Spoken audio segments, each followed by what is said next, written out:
Hello दोस्तों, आप सभी को आपका अपना चैनल नाग पूर्णिमा फाउंडेशन में स्वागत है।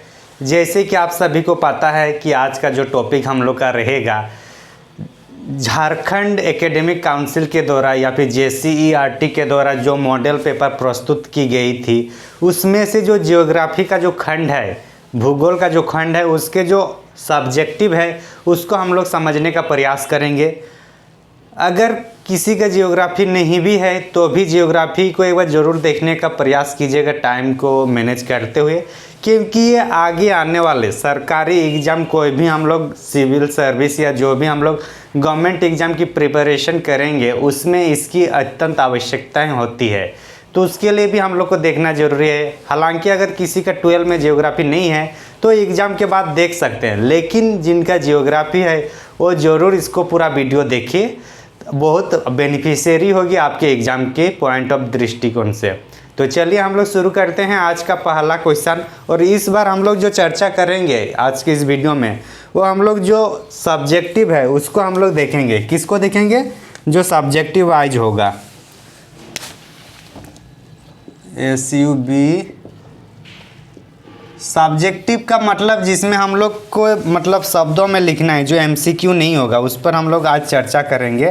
तो सबसे पहले जिसमें अगर इनका ये देखा जाए तो जो प्रश्न नंबर 7 से लेकर 14 तक जो रहेगा, 7 से लेकर 1 मिनट 1 से लेकर 7, 1 से लेकर जो 7 नंबर क्वेश्चन है, ये सिर्फ 1 सेंटेंस से पूरा करना है, 1 सेंटेंस होगा। 8 से लेकर जो 14 होगा ये 50 वर्ड्स में लिखना है, और 15 से लेकर 19 जो होगा ये 100 वर्ड्स में होगा।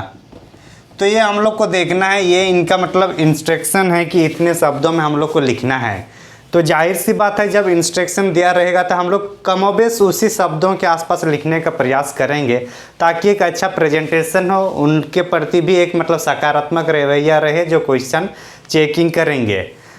ये बात हम लोग को जानना जरूरी है कि हम लोग जो लिखेंगे वही उन जो चेक करने वाले हैं उनके पास जाएगा, हम लोग अपना नहीं जाएंगे। तो हम लोग लिखने का एक लिखन शैली को हम लोग बेहतर बनाने का प्रयास करना है। इससे ना केवल कि आप लोग का एकेडमिक की पढ़ाई पर, बल्कि आगे जब आप लोग किसी एग्ज़ाम का तैयारी करेंगे, जैसे UPSC हुआ या JPSC हुआ या BPSC, तो उसमें भी बहुत हेल्प करेगा। और यहाँ तक आप लोग को देखेगा कि यहीं 1-2 क्वेश्चन उस टाइम भी देखने को मिल जाएगा, क्योंकि JPSC हो या UPSC हो, क्वेश्चन तो NCERT से ही वो लोग बनाएंगे, तो इसलिए इसको देखना ज़रूरी है। सबसे पहले अगर पहला क्वेश्चन की बात किया जाए, हालांकि मैं क्वेश्चन लिखने का प्रयास नहीं कर रहा हूँ, आप लोग के पास क्वेश्चन, मैं उम्मीद करता हूँ आप लोग को सभी के पास क्वेश्चन होगा, तो मैं क्वेश्चन बता दूंगा, उसके आंसर भी मैं समझाऊंगा और वो आंसर में बता दूंगा, मतलब आप लोग उसको लिखिएगा। क्योंकि अगर मैं लिखने का ये करेंगे तो बहुत टाइम लगेगा। तो मेरा मेन जो होगा हम लोग के यहाँ पे कि मैं पढ़ाऊँगा, मैं समझाऊँगा, आप लोग उस समझते हुए उसको लिखते रहिएगा कॉपी में। मतलब इसका मतलब है कि क्लास की शुरुआत से ही आपको पेन और कॉपी रखना अनिवार्य है। तो पहला क्वेश्चन है कि जनसंख्या घनत्व को परिभाषित करें। क्वेश्चन है जनसंख्या घनत्व को परिभाषित करें। तो जनसंख्या घनत्व क्या है, इसको पहले एक बार हम लोग समझेंगे, क्योंकि एक सेंटेंस में ही हम लोग को आंसर देना है। तो देखिए, ये इंस्ट्रक्शन तो याद हो गया। तो जो हम लोग अगर देखें कि जनसंख्या घनत्व क्या है, इसको एक बार पहले समझते हैं। तो जनसंख्या मतलब आ रहा है क्या है, ये जनसंख्या का होगा, और घनत्व, जनसंख्या घनत्व मान के चलिए कोई 1 किलोमीटर का स्क्वायर है, 1 किलोमीटर स्क्वायर है इसका क्षेत्रफल, किसका? इस क्षेत्रफल का। तो 1 किलोमीटर स्क्वायर क्षेत्रफल में जितने आदमी रहेंगे यहाँ पे, उन सभी को उस क्षेत्र का जनसंख्या घनत्व हम लोग कहेंगे। मतलब तो इसी 1 किलोमीटर है, उसी तरीके से यहाँ दूसरे 1 किलोमीटर में जितना होगा, यहाँ से हो सके 2-3 थोड़ा कम होगा, इसमें ज़्यादा होगा, फिर इसमें और देखेंगे इसमें और थोड़ा ज़्यादा होगा। तो इस तरीके से जितना भी होगा 1 प्रति किलोमीटर स्क्वायर में, तो उस जनसंख्या के औसत को इस क्षेत्रफल में ये कर देंगे, डिवाइड कर देंगे, तो क्या होगा हम लोग का जनसंख्या घनत्व। ये हम लोग का समझने की बात है। मतलब मान के चले अगर आप जमशेदपुर में हैं तो जमशेदपुर का जितना एरिया है, ठीक, उस एरिया का पूरा लिखिए, एरिया जितना है, और यहाँ पे कुल जनसंख्या, टोटल जनसंख्या। तो क्या होगा, ये जमशेदपुर का पूरा या झारखंड का पूरा क्या होगा, जनसंख्या घनत्व होगा। यही केस अगर झारखंड के देखेंगे तो झारखंड को मानिए यहाँ पे क्षेत्रफल में, इंडिया को मानिए, पूरा दुनिया को मानिए, तो क्या होगा, किसी भी क्षेत्रफल का प्रति स्क्वायर किलोमीटर में वहाँ जितने जनसंख्या है उसी को जनसंख्या घनत्व कहा जाता है। तो इतना आप लोग समझ में आ गया होगा। अब इसको थोड़ा हम लोग ये समझ गए, तो अब एक बार लिखने का प्रयास करते हैं कि आप लोग इसको कैसे लिखिएगा। तो मैं बता दे रहा हूँ, आप लोग इसको लिखिए, ठीक। जनसंख्या घनत्व मतलब प्रति वर्ग किलोमीटर क्षेत्र में, प्रति वर्ग किलोमीटर क्षेत्र में निवास करने वाले लोगों के औसत को जनसंख्या घनत्व कहा जाता है। प्रति वर्ग किलोमीटर क्षेत्र में निवास करने वाले लोगों की औसत संख्या, निवास करने वाले लोगों की औसत संख्या को ही जनसंख्या घनत्व कहते हैं। इतना समझ में आ गया होगा, तो इसी को लिखना है, प्रति वर्ग किलोमीटर में निवास करने वाले जनसंख्या के औसत को क्या कहेंगे, जनसंख्या घनत्व। ये लिख लिए होंगे। अब इसमें जैसे ये एक लाइन में ही लिखना था, तो एक लाइन में आप लोग लिख लिए। अब इसमें अगर देखा जाए तो उसमें एग्जाम्पल दे दीजिए, उदाहरण तो क्या होगा कि भारत का जनसंख्या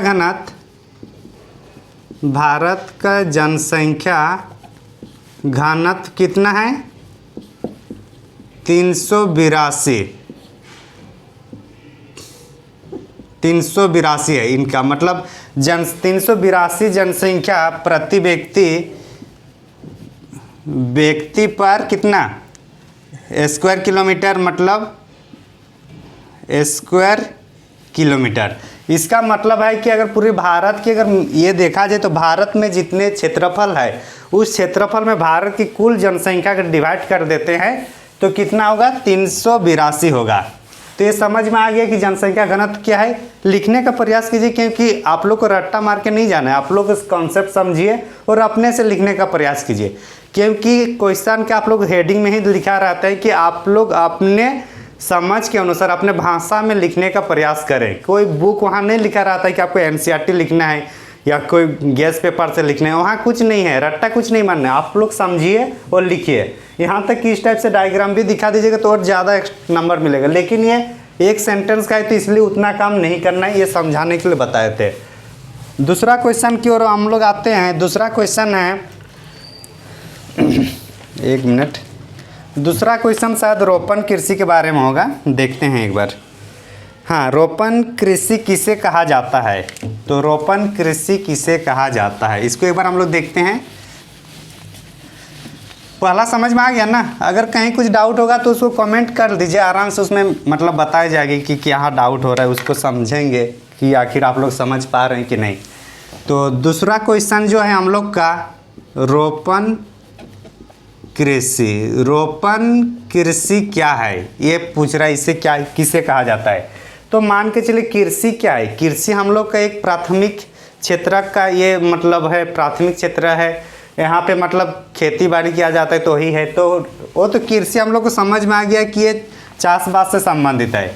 अब देखते हैं रोपण कृषि। रोपण कृषि का मतलब है कि एक क्षेत्रफल में, एक बड़ा क्षेत्रफल में यहाँ पे जो मतलब फसल उगाया जाएगा उस फसल इतना बड़ा होगा तो क्या आदमी कर पाएंगे, आदमी अगर होगा तो बहुत सारी जनसंख्या, बहुत सारे लोगों को इसमें कंज्यूम करना पड़ेगा, यहाँ रखना पड़ेगा। तो इसमें क्या होता है कि वैसी कृषि जिसमें बड़े पैमाने पर श्रम, बड़े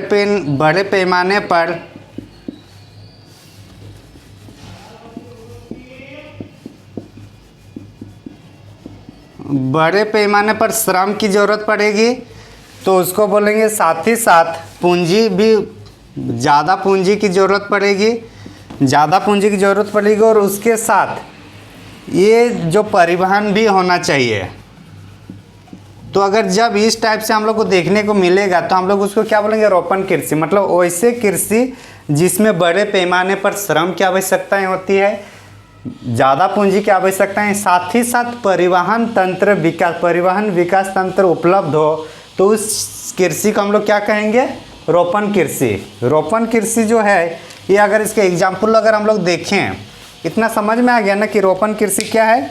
तो रोपण कृषि जो है हम लोग का, कि रोपण कृषि वैसे कृषि को कहेंगे जो बड़े पैमाने पर श्रम की आवश्यकताएं होती है, ज़्यादा पूंजी की आवश्यकताएं होती है, साथ ही साथ परिवहन तंत्र, साथ ही साथ परिवहन जाल के विकास की भी अनिवार्यताएं होती है। तो इस प्रकार की कृषि को हम लोग रोपण कृषि कहेंगे। तो इतना तो समझ में आ गया होगा, क्योंकि जब इतना बड़ा होगा तो इंसान ढोके सामान, मतलब जो भी उत्पाद होगा इंसान ढोके नहीं ले जा पाएगा। तो जाहिर सी बात है, इसको फिर मार्केट ले जाने के लिए क्या करना होगा, एक परिवहन, एक ट्रांसपोर्ट सिस्टम बेहतर बनाना होगा। तो ये हम लोग का रोपण कृषि समझ में आ गया होगा। देखिए पहले ही बोला था कि मैं समझा दूंगा, आप लोग को लिखना है अपने लैंग्वेज में।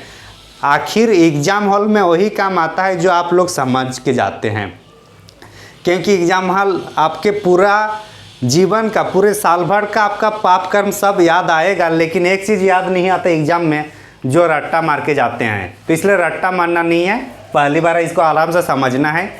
समझ के वहाँ जाएंगे, अपने लैंग्वेज में लिखेंगे तो उसमें कंपेरेटिवली ज़्यादा नंबर मिलता है, ठीक है ना। तो इसलिए रट्टा मारने का गलती नहीं करना है, और विशेष करके आर्ट्स के बैकग्राउंड को तो और नहीं मानना है रट्टा, क्योंकि यहाँ तो सब कुछ आपको देखने को मिल रहा है ना। तो रोपण कृषि में अगर इसके एग्जाम्पल देखा जाए तो क्या, चाय होगा, चाय बागान आप देखे होंगे आसाम वगैरह में, चाय बागान में कितने लोग वहाँ पे रहते हैं, चाय, कॉफ़ी, कहवा, केला का बागान। तो ये सब क्या है, ये सब क्या है, रबड़ होगा। तो ये सब क्या है, ये सब है रोपण कृषि का प्रकार। तो इतना दूर समझ में आ गया होगा, उम्मीद करता हूँ। आगे तीसरा क्वेश्चन है कि सशक्तिकरण के बारे में लिखना है। किसके बारे में लिखना है, तीसरा क्वेश्चन सशक्तिकरण के बारे में।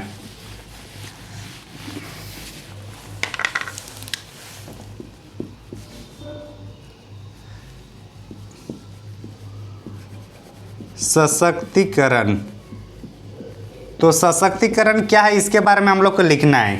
तो जब सशक्तिकरण की बात करते हैं, तो अगर आप लोग एनसीईआरटी बुक पढ़े होंगे, जाहिर सी बात है आप लोग को एनसीईआरटी बुक पढ़नी चाहिए, क्योंकि आर्ट्स आप लोग लिए हैं। तो ये मेरे अनुसार या हम लोग के अनुसार ये माना जाता है कि अगर आप आर्ट्स बैकग्राउंड से है तो आपका कहीं ना कहीं आपको गवर्नमेंट सर्विस में जाने का एक मौका है। आप गवर्नमेंट सर्विस को कहीं ना कहीं आप सोच समझ के ही आर्ट्स सब्जेक्ट लिए हैं।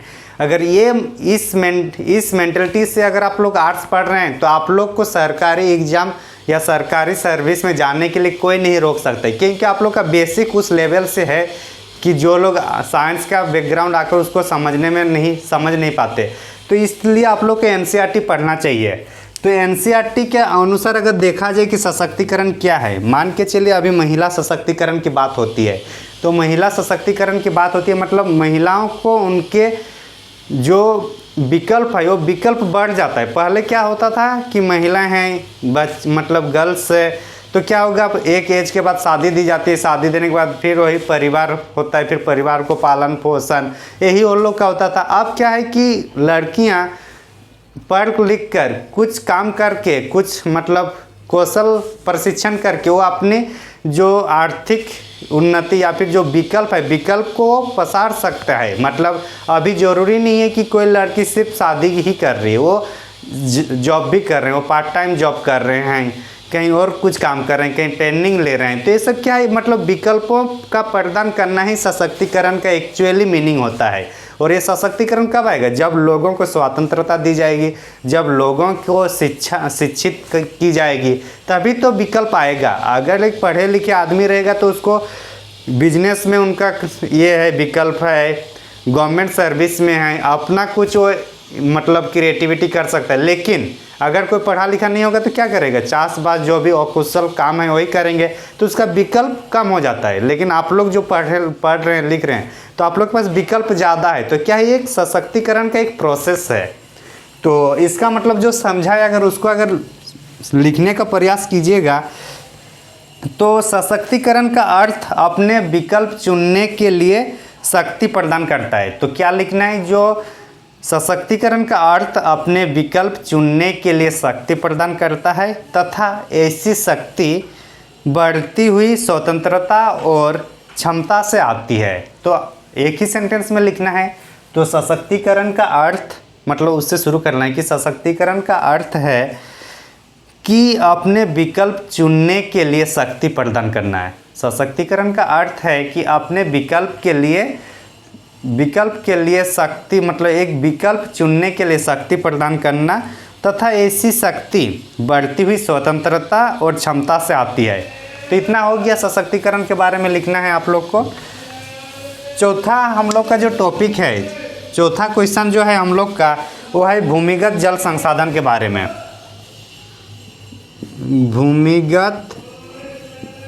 भूमिगत का भौमजल भी बोलेंगे, भौमजल संसाधन, इसको भूमिगत या भौमजल संसाधन क्यों भी इसी मतलब एक ही है दोनों। तो इसको अगर समझते हैं सबसे पहले, क्योंकि हम लोग का मकसद ही है रट्टा नहीं मानना है, ठीक ना। तो जब रट्टा नहीं मानना होगा तो हम लोग समझना पड़ेगा। ऐसा थोड़ी है कि जपते रहना कि रट्टा नहीं मानना है, रट्टा नहीं मानना है, रट्टा नहीं मानना है, ऐसे करने से तो नहीं होगा। हम लोग को उस प्रोसेस को समझना है कि अगर रट्टा नहीं मानना है तो आखिर करना क्या है, ये भी तो जानना जरूरी है। तो मान के चलिए भूमिगत या भौमजल संसाधन है, इसको अगर हम लोग को समझना है, इसको लिखना है, तो इसको एक बार कॉन्सेप्ट को समझते हैं। मान के चलिए क्या है, नदी है, ठीक। ये नदियाँ इधर से बह रही है, ठीक। इधर और थोड़ा ऊंचा कर दीजिए क्योंकि नदी ऊपर से नीचे की ओर जाती है, ठीक। तो ये पानी बह रहा है, ठीक, ये पानी बह रहा है, ये क्या है, क्षेत्र है। तो यहाँ से जब पानी नीचे की ओर जाएगा, पानी जब नीचे की ओर रिसाव होता है, पानी क्या नीचे के स्तरों में रिसाव होकर कहाँ होगा, यहाँ पे इकट्ठा हो जाएगा ना, यहाँ पे पूरा पानी हो जाएगा। तो ये वाला जो क्षेत्र होगा, जो यहाँ पे पानी मतलब ज़मीन के अंदर जहाँ हम लोग हैं, हम लोग के नीचे, अगर हम लोग के नीचे जहाँ पे पानी इकट्ठा है तो उसको हम लोग क्या कहेंगे, उसको हम लोग बोलेंगे भौमजल स्तर, भौमजल संसाधन इसलिए क्योंकि इंसान का काम आता है। जैसे कि सिंचाई करते हैं तो हम लोग बोरिंग से उठान ये करते हैं, तो ये सब आता है। पीने का पानी हम लोग ग्राउंड वाटर से हम लोग लाते हैं, ग्राउंड लेवल वाटर, तो इसलिए संसाधन है। तो समझ में आ गया कॉन्सेप्ट क्या है। अब इसको हम लोग लैंग्वेज में लिखना है। इतना समझ में आ गया ना, ये हम लोग का कॉन्सेप्ट है। अब इसको हम लोग को लैंग्वेज में लिखना है। लैंग्वेज में लिखना है कि भूमिगत या भौमजल संसाधन क्या है। तो इसके बारे में अगर लिखना है कि भूमिगत जल से अभिप्राय है कि वह पानी जो ये पानी जो है, ये मान के चलिए पानी ज़रूरी नहीं है कि ये नदी से ही आए, ये मान के चलिए तालाब है, कुआं है, जो भी है। कुआं तो चूँकि कुआं से हम लोग उठाते हैं तो नहीं होगा, तो ये मान के चलिए तालाब है या जो भी यहाँ पे मतलब पानी का स्रोत है। पानी मतलब धरातलीय पानी है, ये धरातलीय पानी अगर है तो धरातलीय पानी जो है वो क्या होगा, ये धरातलीय पानी क्या होगा, ये नीचे जाएगा, नीचे जाकर यहाँ जब इकट्ठा होगा तो ये जो ही बोल रहा है कि से अभिप्राय है कि भूमिगत जल से अभिप्राय है कि वह पानी जो ये सब मान के चलिए क्या, ये सब मान के चलिए चट्टान है, भूमि है, सब होगा ना। ये सब हम लोग जिसके ऊपर है, हम लोग ज़मीन के ऊपर जो है, तो ज़मीन किस में, चट्टान से बना हुआ है, मिट्टी से बना हुआ है। तो इससे नीचे रिसते हुए जो जाएगा, मिट्टी के माध्यम से रिसकर धरातल के निचली सतहों पर भंडारित होता है, तो इसी जल स्रोत को भूमिगत जल स्रोत कहेंगे। तो बोलने का अर्थ है कि पानी जो चट्टानी या मिट्टी के माध्यम से रिसाव के दौरान निचली सतह पर मतलब पृथ्वी के निचली सतह पर जाके जो इकट्ठा होता है उसी का हम लोग क्या कहेंगे, भूमिगत जल स्रोत या फिर भौमजल संसाधन। समझ में आ गया? तो उम्मीद करता हूँ आप लोग इसको लिख भी पाएंगे, क्योंकि समझ में आ गया तो इसी को तो लिखना है कि वैसे पानी जो धरातलीय जल स्रोत से चट्टानों और मिट्टी के माध्यम से रिसाव के दौरान निचले स्तर में जाकर एकत्रित होता है, तो उसी जल स्रोत को, निचले जल स्रोत को हम लोग भूमिगत जल संसाधन कहेंगे। समझ में आ गया होगा उम्मीद करता हूँ। तो ये सब माइंड में रखिए, अपने आप वहाँ लिख पाइएगा, कोई टेंशन नहीं लेना है, स्ट्रेस फ्री एग्जाम देना है, बढ़िया एग्जाम जाएगा। तो इतना समझ में आ गया। आगे चलते हैं हम लोग, पांचवा क्वेश्चन क्या है उसको एक बार देखते हैं हम लोग। पांचवा क्वेश्चन है मानव भूगोल के बारे में। किसके बारे में है पांचवा क्वेश्चन? मानव भूगोल। मानव भूगोल के बारे में अगर चर्चा करें कि मानव भूगोल, क्वेश्चन देख लेते हैं कि मानव भूगोल वाला क्वेश्चन क्या है। तो देख लेते हैं, क्वेश्चन हम लोग का है पांचवा क्वेश्चन, मानव भूगोल क्या है? What is human geography. जैसे हम लोग भूगोल पाता है, भूगोल क्या है? पृथ्वी से संबंधित है, इसमें हम लोग पढ़ेंगे।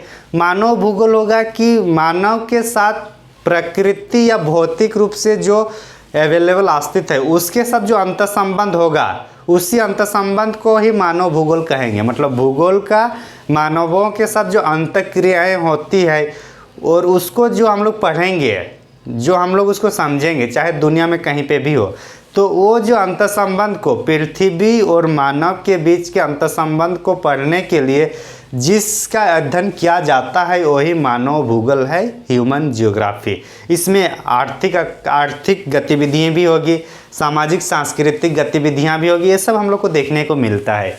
तो इसका मान के चलिए, अगर ये दो है, ठीक, अंतर्संबंध दिखाना है। अंतर्संबंध किसका? अंतर्संबंध किसका? एक मानव होगा एक साइड, और एक साइड क्या हो? पृथ्वी से संबंधित क्या होगा? पृथ्वी से प्राकृतिक या भौतिक जगत होगा। ये प्राकृतिक या भौतिक जगत, ये दोनों के आपस में जो अंतर्संबंध होता है उसी को हम लोग, उस अंतर्संबंध का जो अध्ययन करेंगे, उसी को हम लोग मानव भूगोल कहते हैं, उसी का हम लोग मानव भूगोल कहते हैं। तो चूंकि हम लोग को समझना है, तो समझने के लिए चाहिए कि मानवों के साथ, मानवों का अंतःक्रियाएं या अंतर्संबंध जो प्राकृतिक या भौतिक जगत के साथ होगा, उस प्रक्रिया को, उस अध्ययन को पढ़ने के लिए जिस बुक या जिस अध्याय, मतलब जिस खंड को चर्चा करेंगे उसको हम लोग क्या कहेंगे? मानव भूगोल। ये तो समझ में आ गया। अब अगर इसको लिखना है तो कैसे लिखना है उसको भी एक बार हम लोग देखते हैं। आप लोग छापते चलिए, नहीं छापिएगा तो कैसे होगा? ये तो अभी समझा दिया हूँ, लेकिन एक बार आपके कॉपी में रहेगा तो और ये आसान होगा ना, क्योंकि समझ में तो ये आ गया, लेकिन एक बार लिख के रहिएगा तो आप लोग के लिए और बेनिफिशियली होगी। और साथ ही जैसे इसको लिख लीजिएगा, उसके बाद 2 बार 3 बार तक आप लोग उसको समझिए, उसको मतलब स्पीडली उसको देख लीजिए, तो बेनिफिशियरी होगा आप लोगों के लिए। तो मानव भूगोल में क्या लिखना है हम लोग को? भौतिक या प्राकृतिक एवं मानवीय जगत के बीच संबंध, मतलब भौतिक या प्राकृतिक जगत का मानवीय संबंध, मानवीय जगत के बीच या मानवीय जगत के बीच संबंध होगा। मानवीय परिघटनाएं मतलब मानव और इसके बीच जो परिघटनाएं घटित होगी, वो परिघटनाएं के स्थानिक वितरण तथा उनके घटित होने के कारण एवं विश्व के विभिन्न भागों में सामाजिक और आर्थिक विभिन्नताओं के अध्ययन करता है। तो ये कौन है? ये मानव भूगोल, इसी को कहेंगे। तो मानव भूगोल मानव जगत और प्राकृतिक या भौतिक जगत के बीच अंतर्संबंधों और उनके पास जो भी आर्थिक क्रियाएं होती है, जो भी मानवीय परिघटनाएं होती है, उसका स्थानिक वितरण तथा उनके घटित होने के कारण एवं विश्व के विभिन्न भागों में सामाजिक और आर्थिक विभिन्नताओं का अध्ययन करने के लिए जिसका अध्ययन किया जाता है उसी को हम लोग मानव भूगोल कहेंगे। तो आप लोग समझ गए होंगे, उम्मीद करता हूँ। आगे चलते हैं छठा क्वेश्चन में, कि छठा क्वेश्चन क्या उसके बाद देखते हैं। समझ रहे हैं ना? नहीं समझ में आएगा तो कमेंट जरूर कीजिएगा। पांचवा क्वेश्चन हो गया। छठा क्वेश्चन में हम लोग आते हैं। छठा क्वेश्चन क्या है उसको एक बार देखते हैं। छठा क्वेश्चन है निजीकरण से आप क्या समझते हैं? निजीकरण से आप क्या समझते हैं? What is the meaning of privatisation? निजीकरण से आप क्या समझते हैं? तो निजीकरण से आप क्या समझते हैं? मान के चलिए कोई कंपनी है, क्या है ये? कंपनी है, ठीक। मान के चलिए कंपनी है, ये कुछ सरकार की और भी कुछ परिसंपत्ति होगी, सरकार की मान के चलिए इस परिसंपत्ति है, इसमें भारत सरकार, गवर्नमेंट ऑफ इंडिया का मान के चलिए इसमें 100%, इसका मतलब क्या है? 100% ये कंपनी किसका है? भारत सरकार की है। भारत सरकार कितने परसेंट है? 100%। अब मान के चलिए जो 100% भारत सरकार की है, अब भारत सरकार क्या करेगा कि अपना कुछ इसमें जो शेयर है, अपना जो इसमें कुछ इन्वेस्टमेंट है, वो बोलेगा कि मैं बेचूंगा, मैं किसी और को दे दूंगा।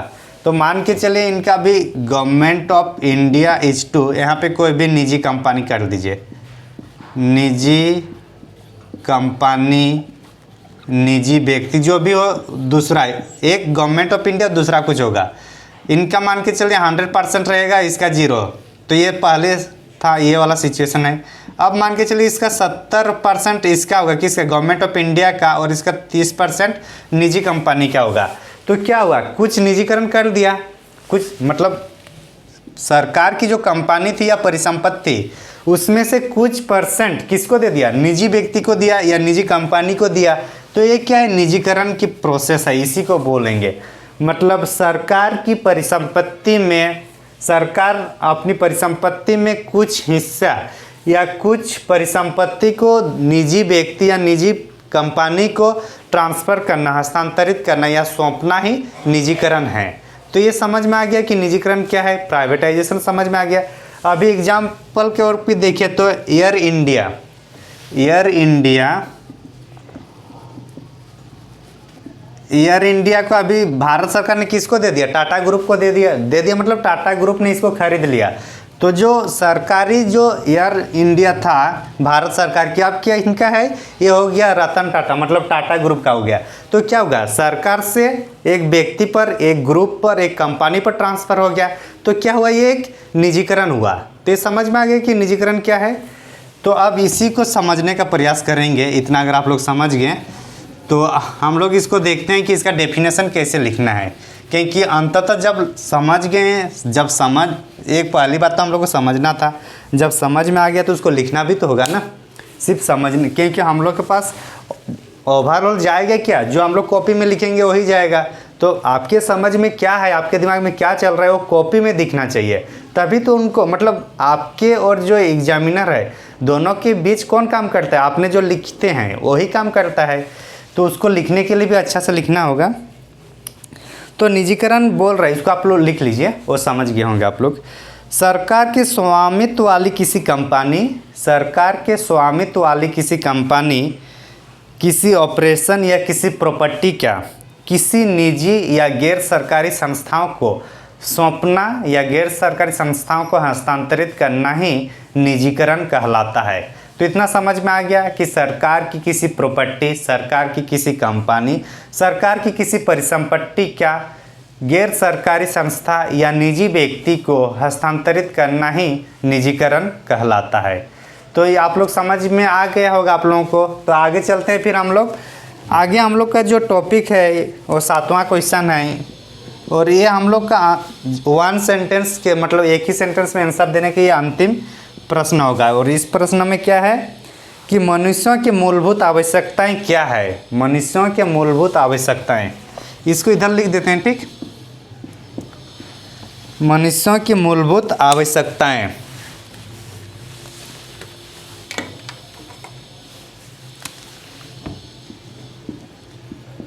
मनुष्य की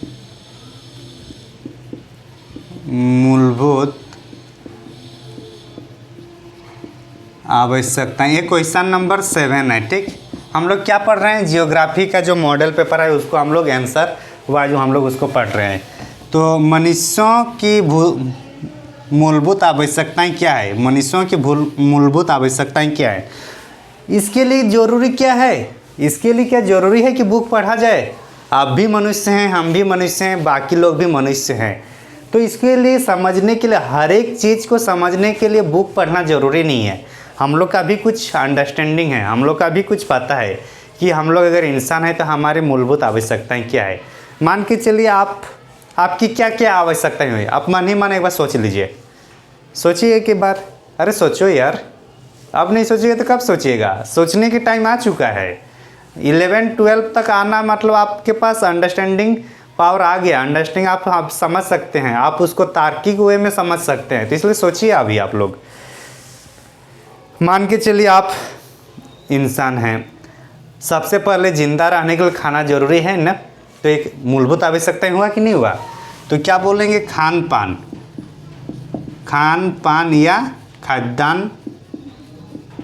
खाद्यान्न की उपलब्धता। अरे भाई साहब लोग, अगर खाएंगे पिएंगे नहीं तो जिंदा कैसे रहेंगे? मूलभूत का मतलब ही हो रहा है कि वो ज़रूरी है, वो अत्यंत ज़रूरी है, वो उसके बिना नहीं चलेगा। हम लोग का गरिमापूर्ण जीवन नहीं जी पाएंगे। तो इसलिए खाद्यान्न की उपलब्धता ज़रूरी है। जब तक नहीं खाएंगे हम लोग कुछ नहीं कर सकते, भूखा पेट कुछ नहीं होता है। तो इसलिए खाद्यान्न की आवश्यकता है।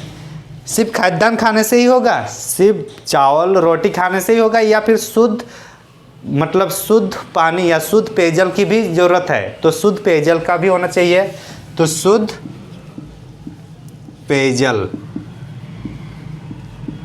पेयजल की उपलब्धता होगा कि नहीं होगा? दूसरा हुआ। तीसरा हम लोग देखते हैं कि मान के चल खाना पीना ठीक है, शुद्ध पेयजल भी है, पीने के लिए भी सही है। तो क्या अगर मान के चले खाने पीने और ये शुद्ध पेयजल अगर ठीक रहेगा तो इसका ये मतलब तो नहीं है कि वो बीमार से मुक्त होगा। क्या जो बड़े लोग हैं, जो अमीर लोग हैं, वो लोग का खाने पीने में कोई कमी नहीं है, पेयजल भी वो लोग एकदम मिनरल्स वाटर पीते हैं, तो क्या वो लोग को बीमार नहीं होता है?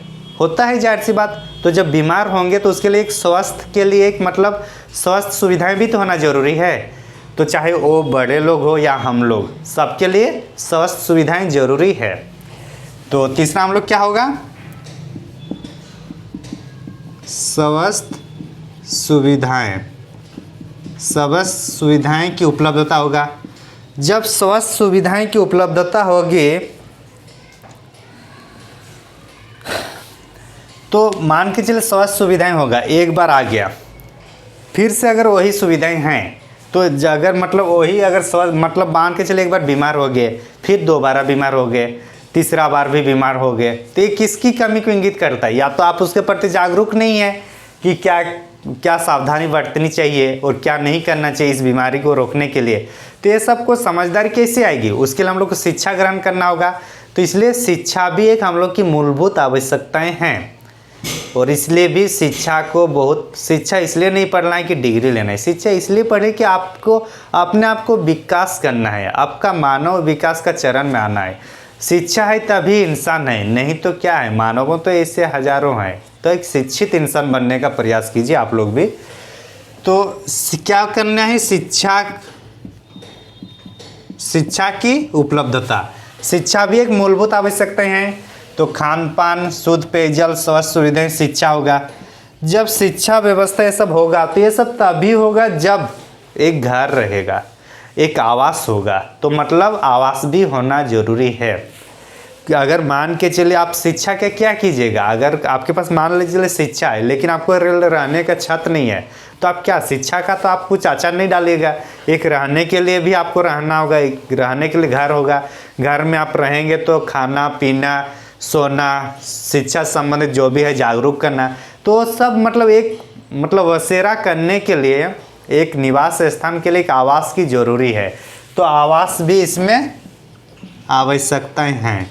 आवास की आवश्यकताएं हैं, दिख रहा है ना? इसके बाद स्वास्थ्य, शिक्षा, भोजन कितना हो गया? खाद्यान्न मतलब भोजन हो गया, शुद्ध पेयजल, स्वास्थ्य सुविधाएं, शिक्षा, आवास, और क्या है बताइए आप लोग भी? शिक्षा, स्वास्थ्य, भोजन, जलापूर्ति, स्वच्छता, आवास, 3 1 2 3 4 5 और हम लोग का कुछ छूट रहा है क्या? देखिए तो एक बार आप लोग।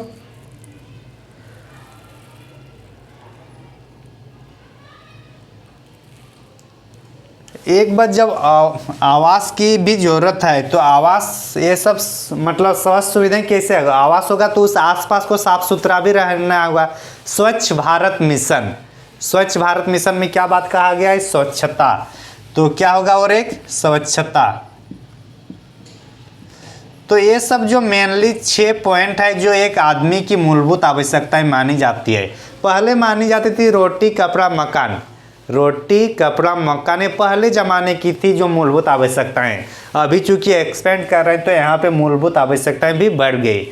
तो आवास होगा तो आवास के आसपास को स्वच्छ रखना होगा, स्वच्छ भारत मिशन। तो इस तरीके से हम लोग कितने पॉइंट देखे, तो इसको लिखना कैसे है उसको समझना जरूरी है कि मनुष्यों की मूलभूत आवश्यकताएं या मनुष्यों की गरिमापूर्ण जीवन जीने के लिए निम्नलिखित आवश्यकताएं की होना अनिवार्यता है या जरूरी है। उसके बाद लिख देना है खान पान या खाद्यान्न की उपलब्धता, शुद्ध पेयजल की उपलब्धता, स्वास्थ्य सुविधाएं, शिक्षा, आवास की उपलब्धता और साथ ही साथ इस सब में मिलाकर एक स्वच्छता भी रहना है। तो ये सब क्या है? जो 7 जो क्वेश्चन है जो 1 सेंटेंस में कंप्लीट करना है उसको हम लोग ना केवल कैसे लिखने हैं वो पढ़े बल्कि उसको हम लोग कॉन्सेप्ट वाइज भी समझने का प्रयास किए। उम्मीद करता हूँ इन 7 में से आपको कहीं पे भी रट्टा मारने की आवश्यकता नहीं है। अगर रट्टा मारने की आवश्यकताएं हैं तो फिर ये लेक्चर मेरा पढ़ाना, मेरा भी टाइम वेस्ट हुआ और आपका भी टाइम वेस्ट हो जाएगा। अगर ये इसको समझने के बाद भी अगर आप रट्टा मारिएगा तो इसलिए इसको समझिए आराम से, ताकि ये जो हम लोग समय एक्सपेंड किए उसको एक अच्छा से गुणवत्तापूर्ण समय के रूप में सोचें। तो इतना हम लोग देख लिए हैं।